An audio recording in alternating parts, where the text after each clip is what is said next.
Started hallucinating after I would wake up. What is mental illness? What causes it?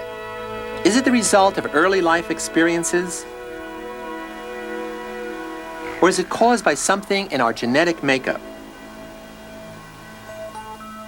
How can the study of twins help us better understand mental disorder? Psychopathology, this time on Discovering Psychology.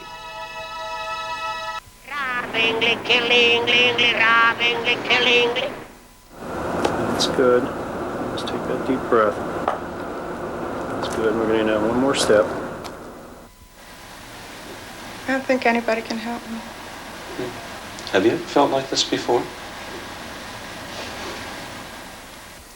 Schizophrenia, agoraphobia, depression. These are just a few of the hundreds of ways in which the brain and mind, our greatest attributes, can turn against themselves. Because we can love, we can be jealous. Because we can remember the good, we can recall the bad and dwell on it. Because we can think about the future, we can fear its uncertainties. It's as if each coin of the psychological realm has one side that mocks and demeans the other. They referred you here from the satellite clinic. Psychopathology is the study of mental disorders. A mental disorder is defined as a clinically significant behavioral or psychological syndrome or pattern that occurs in an individual and that is typically associated with either a painful symptom or impairment in one or more important areas of functioning. What's the extent of such disorders?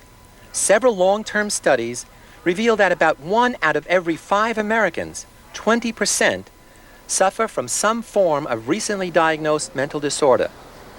That's tens of millions of people in the United States alone. You're not going nowhere at all. And these statistics may underestimate the problem.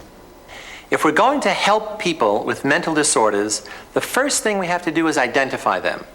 Just having problems isn't enough to classify someone as having a mental disorder.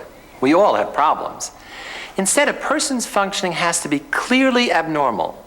Not that the person is abnormal, but that some aspect of mental or behavioral functioning is off base. This judgment is made by observing the person's behavior, or analyzing scores on diagnostic tests, or evaluating reports by the person or by people who know him or her. Mental health specialists are trained to make these kinds of judgments. They include clinical psychologists who have PhDs in psychology, psychiatrists who are also medical doctors, and psychoanalysts who specialize in using Freudian techniques in their therapy. I wonder if you could tell us a little bit more about that. These specialists then determine which of the following criteria of mental disorders are met by an individual. Is he or she suffering, acting in ways that work against personal well-being, creating discomfort in others who feel threatened or distressed by his or her behavior? Other criteria come into play for more severe disorders, such as schizophrenia. Does the person act or talk irrationally, behave unpredictably from situation to situation? Is his or her appearance or actions extremely unconventional? The key here is a matter of degree. How much and how often a person's behavior matches these criteria. We need to classify mental illnesses for several very practical reasons. First, and most importantly, because knowing what type of disorder a person has helps us to plan an appropriate treatment. Second, for legal reasons, the courts may use psychiatric diagnosis to assess whether a person is competent to stand trial or to manage an estate. Third, for research purposes, to study different aspects of psychopathology and to evaluate treatments. And fourth, for economic reasons, to provide payments by insurance companies and health plans for certified cases of mental disorders. Of course, madness has been a part of the human condition from the very beginning. Prehistoric skulls, like this one, have been found with holes drilled into them. Some experts believe that these holes were a primitive attempt to release demons from within the brain. Until recently, the mentally disordered were perceived almost as animals, to be tortured, chained, and exhibited to a curious public, or lumped together with society's other problems, the poor and the criminal. Not until the 18th century were people with psychological problems finally seen as sick. It was the great French physician Philippe Pinel who first wrote, "The mentally ill, far from being guilty people deserving punishment, are sick people, whose miserable state deserves all the consideration that is due to suffering humanity." But such enlightenment was rarely shared by the public and the state. Moreover, the label of madness was often extended to anyone who challenged the status quo or was different. The French Impressionists, for example, were initially called crazy. In more recent times, political and religious dissidents in the Soviet Union have been incarcerated in mental institutions. This medicalization of deviance was also used to justify the treatment of slaves in this country. Blacks were said to suffer from a sensory disease that made them insensitive to pain when being punished. And it was also claimed that they suffered from a strange new disease, drapetomania, the obsession to seek freedom. One vocal critic of mental diagnosis, psychiatrist Thomas Zaz, argues that mental illness is in fact a complete myth. He sees the symptoms of mental illness as mere excuses for authorities to repress people who are different, who violate social norms. According to Zaz, there is no underlying mental illness in these people at all, only medical labels used to justify their repression. It's an extreme position, rejected by many, but a provocative one that forces us to re-examine our assumptions about what's normal and what isn't. A different kind of criticism, but one that's just as provocative, has been leveled by David Rosenhan of Stanford University. Between 1969 and 1972, a group of colleagues and I gained admission to psychiatric hospitals by faking a single symptom, which was that we said that we heard voices, and the voices said, empty, dull, thud. The moment we were admitted to the hospital, we abandoned our symptom, and we behaved the way we usually behave. The question was, would anyone detect that we were sane? The answer was, no. No one ever did. Admitted with the diagnosis in the main of paranoid schizophrenia, we were discharged with the diagnosis of paranoid schizophrenia in remission. Now, in remission doesn't mean quite the same thing as sane. The term we use to describe the experience is dehumanized. Nobody talks to you. Nobody has any contact with you. The average contact of patients with staff was about 6.5 minutes a day.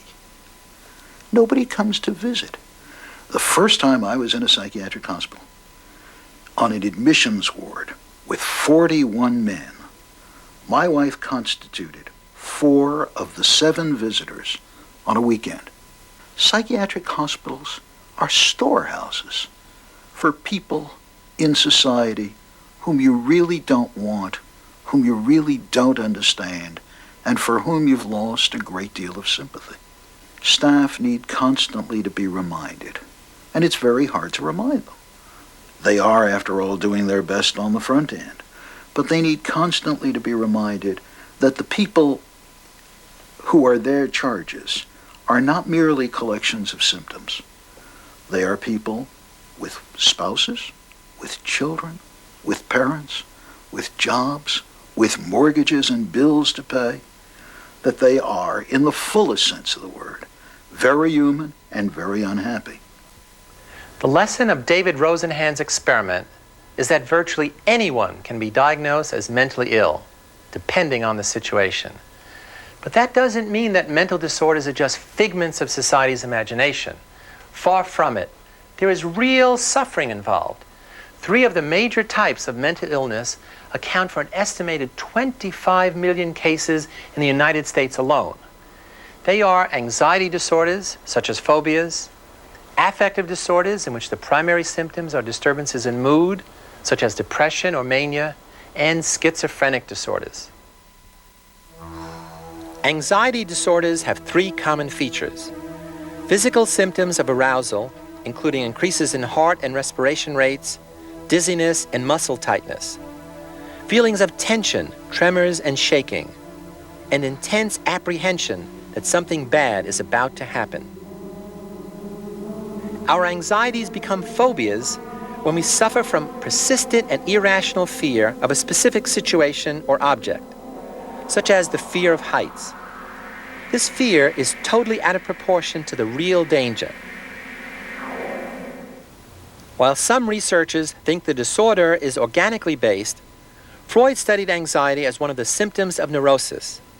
For Freud, the neurotic individual is unaware of the relationship between his or her symptoms and their underlying causes because they represent unresolved infantile conflicts that have been repressed. It's important to realize, however, that there is no clear dividing line between the neurotic and the normal in Freud's theory. They are simply parts of the same continuum of functioning. The difference is just one of degree. Another related class of mental illness is what's known as affective disorders, from which the great Dutch painter Vincent van Gogh suffered. His paintings are a visual record of the illness, revealing great disturbances of mood, with excessive elation, called mania, or deep depression, or both. During a manic episode, a person is full of boundless energy, optimism, and grandiose ideas, taking needless risks and promising anything. Almost always, a manic person also experiences periodic episodes of depression. He or she becomes drained of energy and is filled with feelings of sadness, guilt, and failure.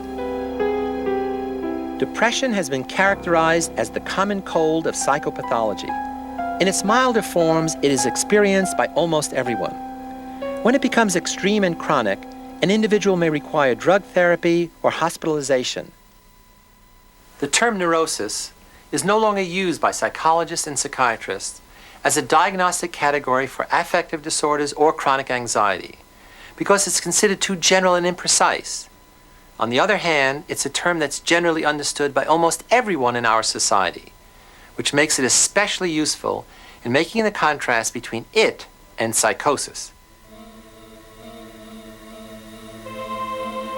As this artwork by psychotic patients shows, people with psychotic disorders suffer from impaired perception, thinking, and emotion. They lose touch with reality and require intensive treatment and often hospitalization.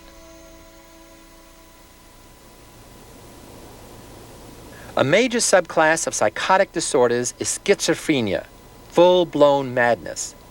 Schizophrenic disorders strike about 1% of the world's total population. Less than a third improve with treatment. Of the rest, half are sick on and off throughout their lives, and the other half never improves. The symptoms include a break with reality, delusions of grandeur, false beliefs, intense jealousies, and hallucinations. Genesis, Exodus, Leviticus, Numbers, duly. Comfortable with your shirt back on? Researchers use psychological and also biological approaches to study schizophrenia. Researcher Dr. Fuller Torrey. Basically, what the biological theory says is that schizophrenia is a brain disease just exactly like Alzheimer's disease, like multiple sclerosis, like Parkinson's disease. Something gets in the brain, changes the chemistry in the brain, and therefore the brain does not function normally. It becomes a disease like diabetes. It's simply a disease of the body, except the brain is the part of the body that's affected.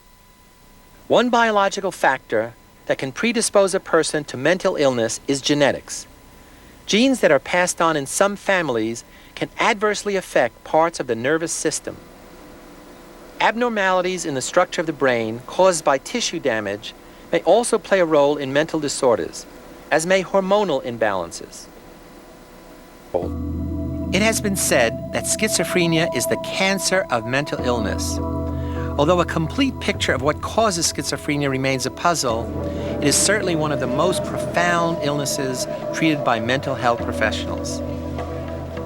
As we enter the 21st century, there are twice as many mentally ill people living on the streets than in all of our state psychiatric wards. Many go untreated. One such person was David Taggart.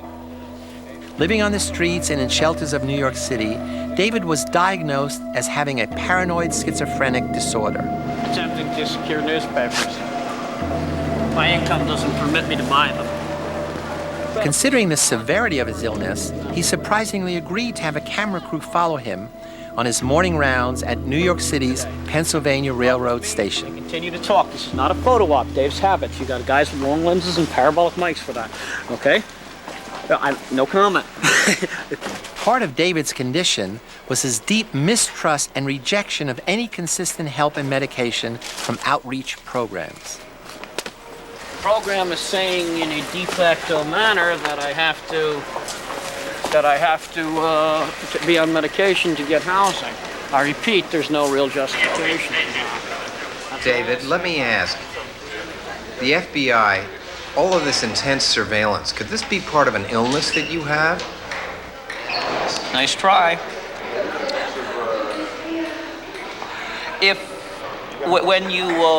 When you say, well, maybe it's just something I'm thinking of and product of my situation. But when it happens 120, 150 times, I mean, let's take an example. Someone might be reading a book and leave it on a telephone booth as he's making a call. Someone might do that, and sometimes that book might be a really attractive book or an expensive book, or somebody else might have liked that book, and that book might not be there when you turn back, say, 30 seconds later. Okay? But when that happens 30 or 40 times, when sometimes those books are obviously of no conceivable cash value to anybody, when sometimes the books contain your identification documents and your money, which nobody but someone maintaining close surveillance on you could have discovered. See, when determining whether something is real or something is not real, it's real simple. Get the facts. Having adamantly refused medication, David's condition worsened, and he became acutely suicidal. Several weeks after the taping of this segment, a body was pulled from the East River. It was David Taggart. Mental illness may be influenced by genetic factors, personal experiences, or by cultural forces. Its diagnosis may sometimes be biased by social factors or be completely inaccurate. But in the end, there is deep and genuine suffering. The individual who is afflicted suffers, the family suffers, and society suffers.